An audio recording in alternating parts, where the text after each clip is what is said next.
हाँ। तो आज हम जो शुरू करेंगे, सबको दिखाई दे रहा है? आज नया टॉपिक हम शुरू करेंगे, प्रायिकता, प्रोबेबिलिटी।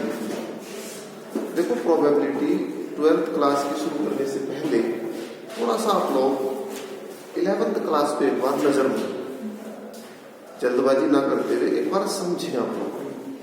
देखो, प्रोबेबिलिटी में पता क्या है, अब से पहले 11th क्लास में जो आपने प्रायिकता पढ़ी, तो वहां प्रायिकता में आप क्या पढ़ते थे? प्रायिकता में आप पढ़ते थे वहां अनुकूल अवसर बटे कुल अवसर। ठीक है, याद आया कुछ आप लोगों को? अब से पहले आप पढ़ते थे अनुकूल अवसर बटे कुल अवसर। यानी कहने का तात्पर्य, प्रायिकता क्या है? एक अनुमान जो आप लगाते हैं। मान लो आपने डाई को टॉस किया, डाई को फेंका, तो डाई को फेंकने पे एक अनुमान ही तो है कि 1 आएगा या 2 आएगा या 3 आएगा या 4 आएगा या 5 आएगा, 6 आएगा। उस अनुमान को एग्जैक्ट एक आंकड़े में कन्वर्ट कर देना ही प्रायिकता है। समझ में आया मैंने क्या बोला? आप एक डाई को फेंकते हैं, भाई आपने यहां लिखा कि 1 पासा फेंका, तो जब आप 1 पासा फेंकते हैं तो आप प्रायिकता सब भूल जाओ। सबसे पहले आप क्या लिखेंगे? कुल अवसर। ठीक है, दिखाई दे रहा ना सबको? दिख रहा है इधर भी? थोड़ा बड़ा बड़ा लिखो। चलो, तो प्रायिकता में सबसे पहले आप क्या लिखेंगे? कुल अवसर। आप देखेंगे कुल क्या क्या हो सकता है, मतलब क्या क्या संभावनाएं हो सकती हैं, क्या कुछ घटित हो सकता है। भाई पासा फेंकने पर कुल क्या हो सकता है? या तो 1 आ सकता है, या 2 आ सकता है, या 3 आ सकता है, या 4 आ सकता है, 5 आ सकता है, 6 आ सकता है। किसके अलावा कुछ हो सकता? तो कहने का मतलब कि आप कोई भी घटना स्टार्ट करते हैं, कोई भी कार्यक्रम स्टार्ट करते हैं, सबसे पहले आप देखो कि फाइनली हो क्या सकता है, कुल टोटल। और इसको हम क्या बोलते थे इंग्लिश में इसको बोलते थे हम सैंपल स्पेस, नहीं बोलते थे? प्रतिदर्श समष्टि बोलते थे भाई। तो सबसे पहले हम क्या देखते हैं? प्रतिदर्श समष्टि, यानी टोटल हो क्या सकता है, कुल घटित क्या क्या हो सकता है, ये देखा। अब मैंने तुम्हें बताया कि प्रायिकता है क्या? प्रायिकता है कि जो आप अनुमान लगाते हैं कि भाई मैं डाई को थ्रू कर रहा हूं, 5 आ सकता है। ये क्या बात हुई भाई? 5 आ सकता है। 5 आने की कितनी चांस है ये बताओ? तो जो एक अनुमानित बातें हैं उनको आंकड़े में कन्वर्ट करना ही प्रायिकता है। अब समझ में आई ना बात? देखो, हर चीज को अगर आप गणित में अपने दैनिक जीवन से जोड़ के चलोगे, गणित के किसी भी टॉपिक को, तो आपको समझ में भी जल्दी आएगा और आप लोग उसको भूलोगे भी नहीं। जैसे मैंने आपको बोला 1 पासा आपने फेंका, तो कुल अवसर कितने हो सकते हैं? 6। अब मैं तुम्हारे से पूछ रहा हूं कि सम संख्या आना, तो सम संख्या आना, तो सम संख्या क्या क्या है हमारे पास? 2, 4, 6। भाई जब सम संख्या वाली बात होगी तो जो सम है वो तो अनुकूल का काम करेंगे ना। तो इसका मतलब अनुकूल अवसर कितने होंगे आपके पास? टोटल 3। और कुल अवसर कितने होंगे आपके पास? 6। तो सम संख्या आना, तो इसकी जो प्रायिकता होगी आपके पास वो कितने होगी भाई? 3/6। अनुकूल अवसर बटे कुल अवसर। अनुकूल समझ में आ गया सबके? अनुकूल यानी जिस घटना की हम बात कर रहे हैं केवल वही बातें, और कुल में सारी बातें। इट्स ओके, कोई दिक्कत परेशानी वाला विषय नहीं है किसी को भी। अब मैं बात करता हूं, अभी मैं 11वीं पढ़ा रहा भाई। 2 पासे फेंके जाते हैं, क्योंकि एक बार कंसेप्ट दिमाग में फिट बैठ जाए फिर दिक्कत नहीं होगी। 2 पासे फेंके जाते हैं, तो 2 पासे फेंके पे सबसे पहले हम क्या निकालेंगे भाई? Sample space. सैंपल स्पेस यानी कुल घटित होने वाली घटना। आप भूल जाओ किसी प्रायिकता पूछ रहा है किसकी, सबसे पहले आप कुल देखो हो क्या सकता है। तो कुल क्या क्या हो सकता है इसमें भाई? 2 पासे फेंके 1 1 भी आ सकता है, नहीं आ सकता भाई? 1 2 भी आ सकता है, 1 3 भी आ सकता है, 1.4 भी आ सकता है, 1.5 भी आ सकता है, 1.6 भी आ सकता है। ऐसे ही क्या 2.1, 2.2, 2.3, 2.4, 2.5, 2.6, 3.1, 3.2, 3.4, तो कितने आएंगे टोटल 36। यानी नंबर ऑफ सैंपल स्पेस अगर मैं देखूं तो कितने आएंगे 36। बात क्लियर है? प्रतिदर्श समष्टि सभी को आगे बनानी, सैंपल स्पेस सभी का क्लियर हो गया। अब ये जिस घटना की प्रायिकता पूछता है पहले उस घटना के अनुकूल अवसर देखो क्या है। जिस घटना की तुम्हारे से प्रायिकता पूछता है तो ये पूछता है आपके पास दोनों पर एक जैसा अंक आने की घटना की प्रायिकता। समझ गए आप लोग? किस घटना की प्रायिकता पूछ रहा है वो? दोनों पर एक जैसा अंक आने की प्रायिकता। तो दोनों पर एक जैसा, अब इसको थोड़ा सा मैथमेटिकली बातों में चलो।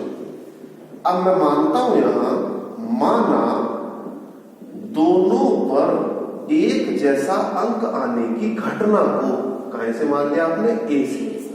ठीक है, दोनों पर एक जैसा अंक आने की घटना को कैसे माना? ए से। घटना को, प्रायिकता को नहीं, घटना को।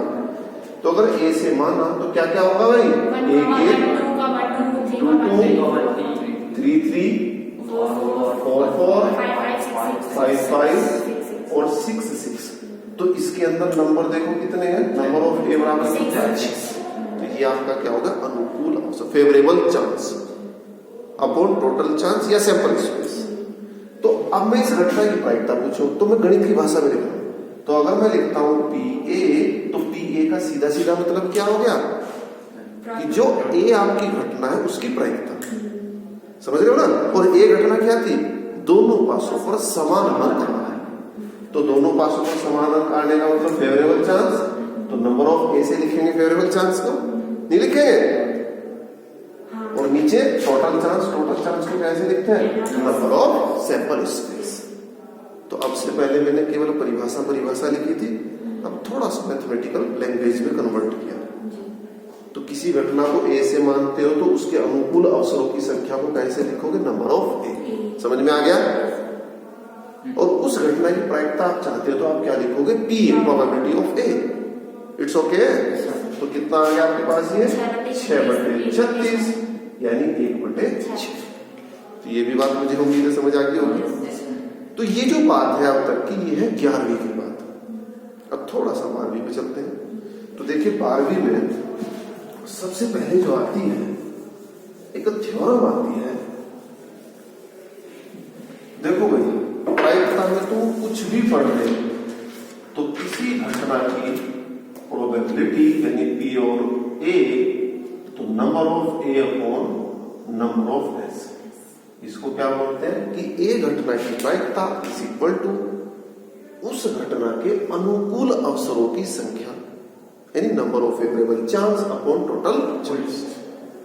तो किसी भी घटना में आप थ्योरम कई सारी आएंगे, लेकिन मेन जो आधारभूत बात रहेगी, फंडामेंटल जो लॉजिक रहेगा वो यही है।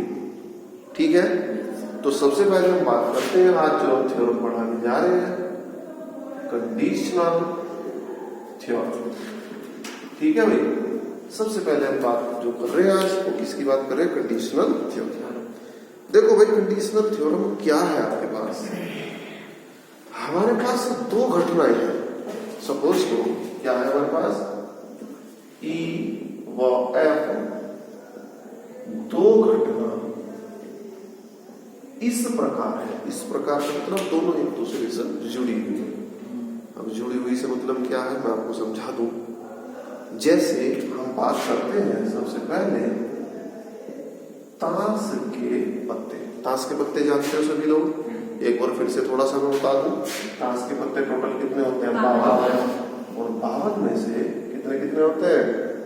26 आपके लाल होते हैं और 26 आपके काले। लाल में भी 13 होते हैं। कैसे होते हैं 13 पत्ते?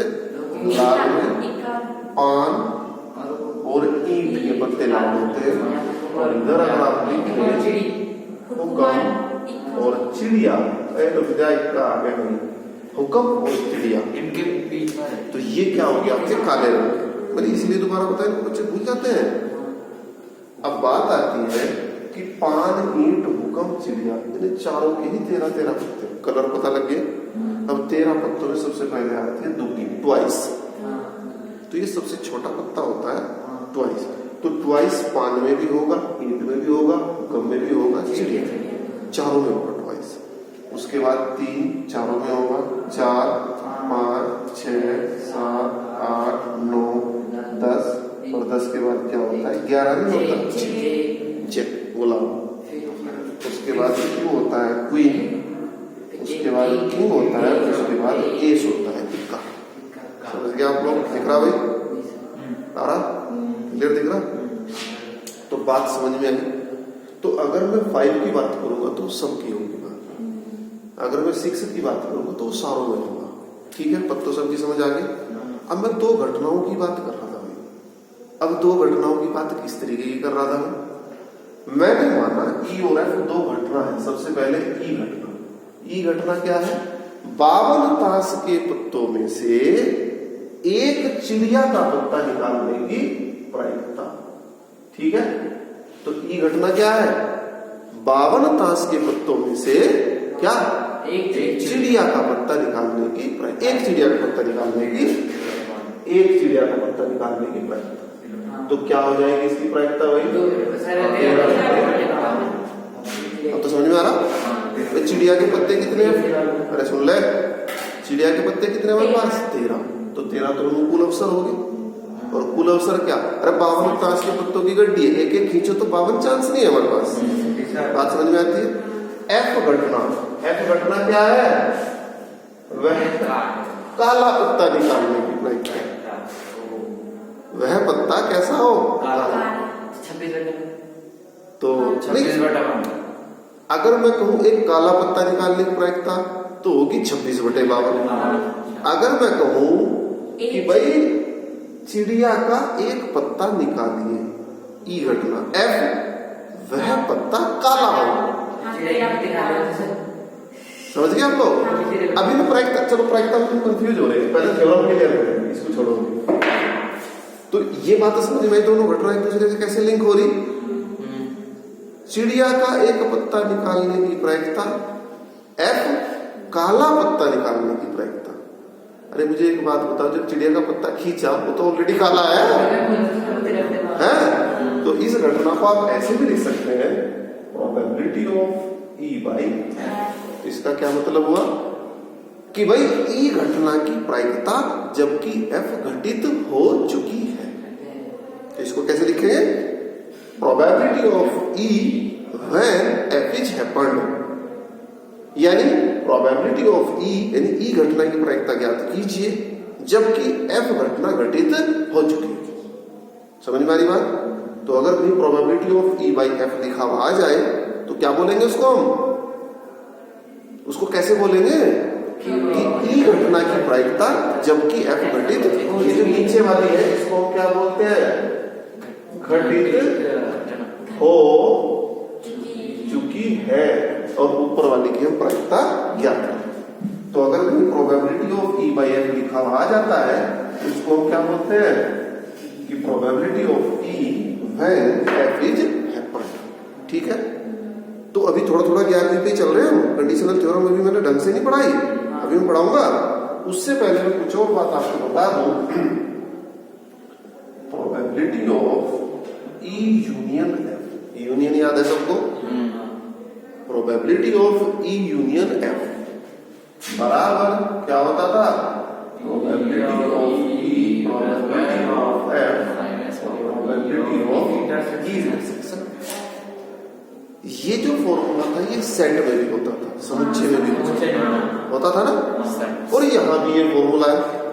तो बस क्या है, एन की जगह इसमें क्या लगी? प्रोबेबिलिटी। तो probability of E union F is equal to probability of E plus probability of F minus probability of intersection F. It's okay.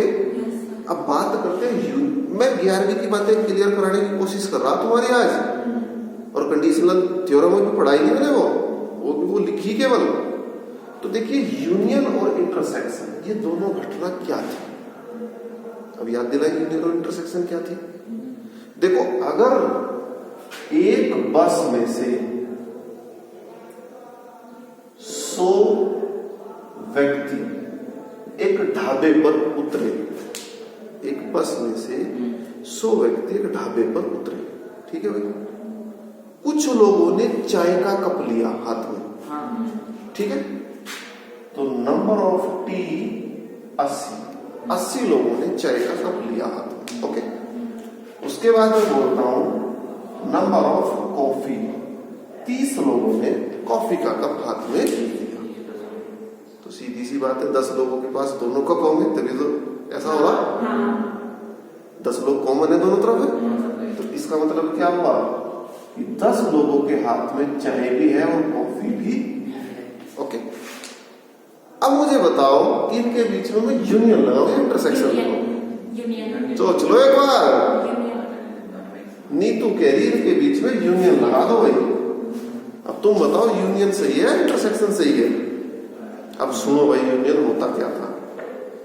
Union होता था कॉमन भी और बचे हुए।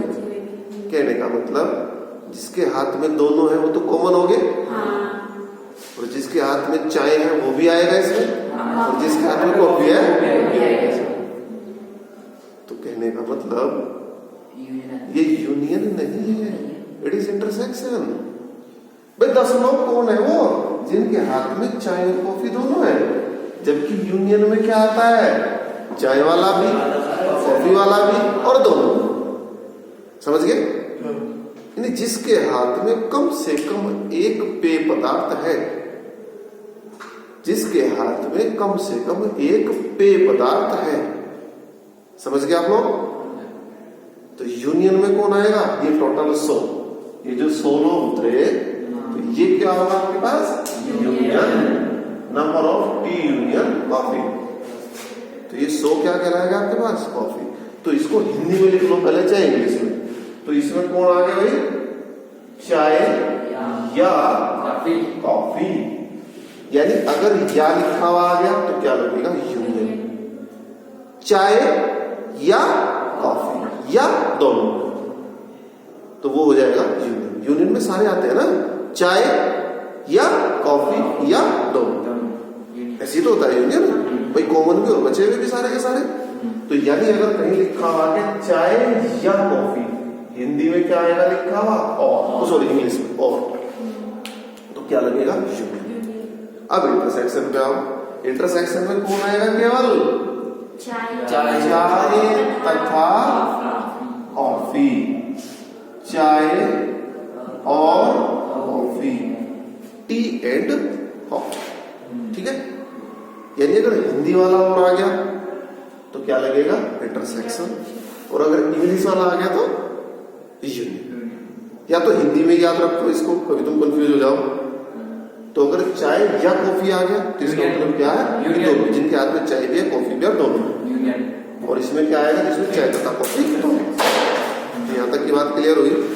तो अब हम बात कर रहे थे कि हमारी जो कंडीशनल प्रोबेबिलिटी थी, कंडीशनल थ्योरम जो थी, तो हम उसकी बात कर रहे थे जरा। तो देखो भाई, कंडीशनल थ्योरम में होता क्या है? हिंदी में इसको बोलते हैं सप्रतिबंध प्रायिकता। हिंदी में भी लिख लो आप लोग, कुछ बच्चे कुछ क्या तुम लोग हिंदी में भी समझोगे। सप्रतिबंध प्रायिकता, ठीक है भाई। और इंग्लिश में इसको क्या बोलेंगे? Conditional probability. तो भाई कंडीशनल प्रोबेबिलिटी के बारे में आप लोग लिख ले, लिखो भाई कंडीशनल प्रोबेबिलिटी के बारे में। बिठा दो थोड़ा सा। तो यूनियन और इंटरसेक्शन आप लोग सीख गए? नहीं सीखे भाई? चलो, तो इसके बारे में आप लिखें घटना ई की, देखो घटना ई की 100 प्रतिबंध प्रायिकता जबकि एफ घटित हो चुकी हो। घटना ई की सप्रतिबंध प्रायिकता जबकि एफ घटित हो चुकी है को कैसे लिखते हैं? Probability probability of E by F से लिखते हैं, ये कौन एफ से लिखते हैं, दिख रहा ना? ठीक। चलो अब इसका मान क्या होगा भाई? मान देख लो भाई जरा। Probability of E by F is equal to, ये होगा भाई probability of E intersection F और प्रोबेबिलिटी ऑफ एफ, ये फॉर्मूला रहेगा भाई। Probability of E by F is equal to probability of E intersection F और पूरे के फॉर्म में प्रोबेबिलिटी ऑफ एफ। लिख लिया सबने फॉर्मूला? हाँ भाई लिख लिया फॉर्मूला सबने? अब मुझे एक बात बताओ, जस्ट अभी अभी पढ़ी तुमने, ज्यादा देर नहीं। अभी मैंने एक बात पढ़ाई थी आपको कि अगर आप एक घटना है उसकी प्रायिकता लिखना चाहते हो, प्रोबेबिलिटी लिखना चाहते हो, तो क्या लिखते थे? उस घटना के अनुकूल अवसर। कोई घटना अगर ए है, सॉरी यहाँ पी लिखते थे, प्रोबेबिलिटी ऑफ, तो अगर ए घटना की प्रायिकता आप चाहते हो तो उसके अनुकूल अवसर, अनुकूल अवसर को आप लिखते थे ऐसे। तो ये जो आपकी probability of E intersection F है, ये तो एक अलग चीज होगी, ये अलग चीज होगी। तो इस घटना की प्रायिकता आप कैसे निकालेंगे? Probability of E intersection F एक घटना होगी, तो इस घटना के अनुकूल अवसर, तो अनुकूल अवसर को कैसे लिखते हो आप? Number of E intersection F और अपॉन में नंबर ऑफ सैंपल स्पेस। समझ में आया? नहीं आया? अब आपको प्रोबेबिलिटी ऑफ एफ चाहिए, यानी एफ घटना की प्रायिकता, तो एफ घटना के अनुकूल अवसर, तो अनुकूल अवसर के सामने के सीधा सीधा एल लगा दो उसके आगे बस, और अपोन में कुल अवसर, कुल अवसर क्या होता है? Number of sample space cancel, घटना तो एक ही है पूरी की पूरी, तो इसका मतलब फाइनली क्या आ गया आपके पास? नंबर ऑफ इंटरसेक्शन एफ और नंबर ऑफ एफ और probability of E by F. तो बात समझ में आई होगी शायद। तो कल कंडीशनल प्रोबेबिलिटी के कुछ कंडीशन है तो वो मैं तुम्हें पढ़ाऊंगा। आज मैं इससे आधारित एक क्वेश्चन करा ताकि तुम्हारी समझ में आ जाए हाथ के हाथ। ठीक है भाई? कल इस पर आधारित मैं क्या कराऊंगा, इसकी कंडीशन है, गुण है इसके 3, तो वो 3 गुण पढ़ाने से पहले मैं चाह रहा हूं एक उदाहरण करा दूं ताकि ये कंडीशन तुम्हारी समझ में तो आए। एक बार है क्या चीज है, तो लिखो भाई उदाहरण नंबर 2। उदाहरण नंबर 2 देखो बेटा, फॉर्मूले मैंने इसलिए लिखे रहने थे, इनका भी मैं प्रयोग करूँ। उदाहरण 2 आप समझे, एक परिवार में 2 बच्चे हैं। उदाहरण से बिल्कुल क्लियर हो जाएगा, कोई शंका नहीं रहेगी मन में। एक परिवार में 2 बच्चे हैं, यदि यह ज्ञात हो कि बच्चों में से कम एक बच्चा लड़का है, तो ये घटना तो क्या है? ज्ञात। ज्ञात का मतलब इसको क्या मानेंगे? एफ। समझ गए आप लोग? नहीं समझे भाई? जो घटना ज्ञात है ऑलरेडी उसको आप क्या मानते हो? एफ। ज्ञात का मतलब घटित हो चुकी। It's okay. ये कहता है एक परिवार में 2 बच्चे हैं, यह ज्ञात की, सॉरी, यदि यह ज्ञात हो बच्चों में से कम एक बच्चा लड़का है, तो दोनों बच्चों के लड़का होने की क्या प्रायिकता है? तो दोनों बच्चे लड़का होना, इस घटना को क्या मानेंगे? ई।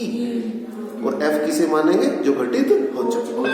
ओके, तो सबसे पहले हम क्या लिखेंगे यहां से भाई? बोलो। सबसे पहले लिखेंगे परिवार में यदि 2 बच्चे हैं, तो मैंने अभी क्या पढ़ाया था कि सबसे पहले आप कुल लिखो, हो क्या सकता है, ऑल ओवर क्या हो सकता है। तो भाई ऑल ओवर क्या हो सकता है? यहाँ परिवार में 2 बच्चे, दोनों बॉय हो सकते हैं, दोनों गर्ल हो सकते हैं, पहले एक बॉय एक गर्ल नहीं बोलोगे आप इसको? पहले बॉय फिर गर्ल। अब क्या बोलेंगे? पहले गर्ल फिर बॉय। अगर एक बॉय गर्ल बोलेंगे तो फिर तो चौथा ऑप्शन आएगा ही नहीं। समझ गए? मैंने तुम्हें क्या बोला था? कोई भी क्वेश्चन करने के लिए सबसे पहले टोटल लिख दो आप, क्या टोटल, इससे ज्यादा तो कुछ नहीं हो सकता। तो ये कहे का मान हो गया आपके पास? Sample space. तो अगर मैं इसके तत्वों को गिनूं, नंबर ऑफ सैंपल स्पेस, तो कितने हैं? 4। समझ में आ गई होगी बात? अब मुझे दो घटना माननी ई और एफ, तो मैं मानता हूं माना ई जो है वो घटना काहे की है। ई क्या होती है, जिसकी प्रायिकता ज्ञात करनी होती है। किसकी याद करनी है तुम्हें, बोलो जल्दी। दोनों बच्चों के लड़का होने की प्रायिकता। तो ई घटना क्या है, दोनों बच्चों का क्या होना भाई, लड़का। समझ में आ रही बात। तो ई के अंदर कौन कौन से तत्व आएंगे बताओ भाई, बी बी और मजरा ब्रैकेट कर्ली ब्रेसिस पर। समझ में आ रही बात। एफ घटना, एफ कौन सी होती है भाई, जो घटित हो चुकी होती है। तो एफ घटना कौन सी ली भाई तुमने, बोलो जल्दी। कम से कम एक बच्चा लड़का हो, कम से कम एक बच्चा क्या हो भाई, लड़का हो। तो एफ के अंदर अवयव लिख दोगे आपको कौन से, बीजी एक लड़का, जीबी एक लड़का, और दोनों बॉय बॉय, दोनों बॉय बॉय भी तो है भाई, कम से कम एक, बाकी दोनों हो जाए। समझ में आ गया एलिमेंट। ओके, तो आपको क्या निकालना, probability of E by F. तो इसके लिए आपको क्या चाहिए, इंटरसेक्शन एफ नहीं चाहिए है। तो अब आप क्या निकाल, यहां तक का दिख रहा है भाई, नहीं दिख रहा। तो अब आपने क्या निकाला भाई, यहां से ई इंटरसेक्शन एफ। तो भाई ई इंटरसेक्शन एफ में कौन कौन से तत्व आ गए भाई, बी कोमा बी, केवल एक तत्व आया। ओके, तो अब आपका फॉर्मूला ये है भाई, तो number of E intersection F ढूंढो भाई। ई इंटरसेक्शन एफ के नंबर कितने हैं आपके पास, केवल एक नंबर। अब नीचे कहेगा चाहिए आपको एफ के अंदर, एफ के अंदर कितने नंबर हैं, एफ के अंदर कितने हैं, नंबर ऑफ एफ बराबर 3। तो अब आप यहाँ मान रखते बस, इसका मान 1 आ गया, इसका मान 3। समझ में आ गया। मतलब तुम जरूरी नहीं कि टी वाला फॉर्मूला ऑपरेट करो, तुम एन वाला फॉर्मूला भी ऑपरेट कर सकते हो। क्लियर होगी बात यहाँ तक, कोई दिक्कत परेशानी है। तो इस एग्जाम्पल पर आधारित आप एक दो एग्जाम्पल ट्राई करोगे, ठीक है। और एक्सरसाइज के शुरू के 2 या 3 क्वेश्चन, शुरू के 2-3 क्वेश्चन बस इसकी गुण पढ़ाएंगे और कल बाकी सारा काम हम करेंगे।